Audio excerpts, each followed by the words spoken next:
Hi, my name is Ignat and I want to show you our recent work in dynamics model learning. One of the most popular approaches for controlling mobile robots is model-based control. In this approach, system dynamics are mathematically modeled and the controller utilizes them to make the robot achieve the desired task.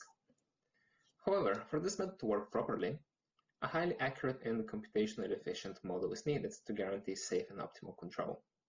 Furthermore, robot dynamics change throughout its lifetime, and the model must adapt to that.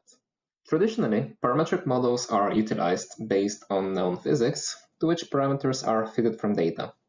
These models are explainable, efficient, and generalize well, but usually do not capture the full dynamics. Here you see a race car running in simulation using such a model. In the plot, we see the so-called GG curve, showing the car's longitudinal and lateral accelerations. The circle you see in red designates the empirical limits of the car.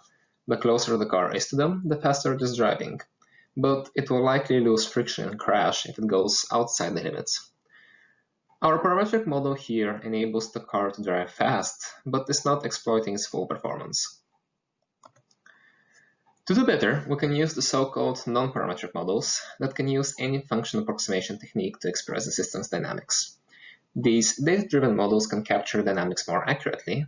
However, they also generalize poorly to unknown state spaces. Using such a model, the car drives more aggressively and exploits more of its limits, but ultimately loses friction and crashes due to bad generalization. Both types of models have pros and cons, so which one is better? Well, we think both are better. Let me explain. We propose a semi-parametric model, which is part parametric and part non-parametric, combining the benefits of both.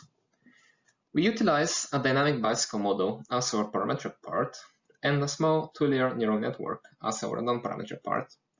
This allows us to capture the generalization capabilities of parametric models and the raw performance of non-parametric models. Evaluating this hypothesis by training our model on data collected shows just that. Our model achieves better accuracy than a purely parametric model and generalizes better than a purely non-parametric model. However, this is not really the main result of our work. A robot needs to adapt to the constantly changing environment around it. For example, a car's dynamics are drastically different on dry road and on icy road. We believe that such changes to the system dynamics should be accounted for by the model.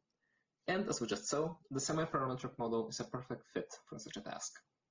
Thus, we propose an online iterative learning system that adapts the robot dynamics on the fly. In designing the system, we have the goal in mind that the model must adapt to changes and not ignore prior dynamics. The straightforward thing to do is to take the new data and use it to update the model. However, by updating the parametric part, we change the target distribution of the non-parametric part, resulting in the issue of non-stationary targets. To address that, we chose to update iteratively only the neural network.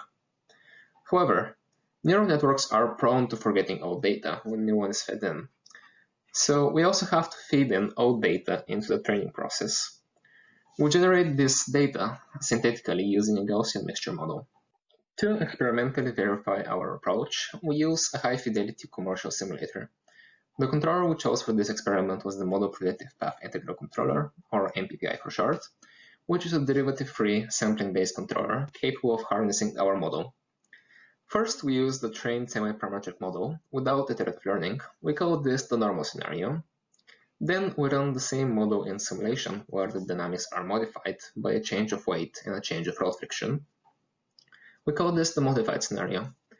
We show these two scenarios as they effectively indicate the upper and lower bounds of performance to which you can compare our approach. Finally, we run our iterative learning system in simulation and see that it successfully adapts to the modified dynamics and, surprisingly, even manages to achieve better results than the normal scenario.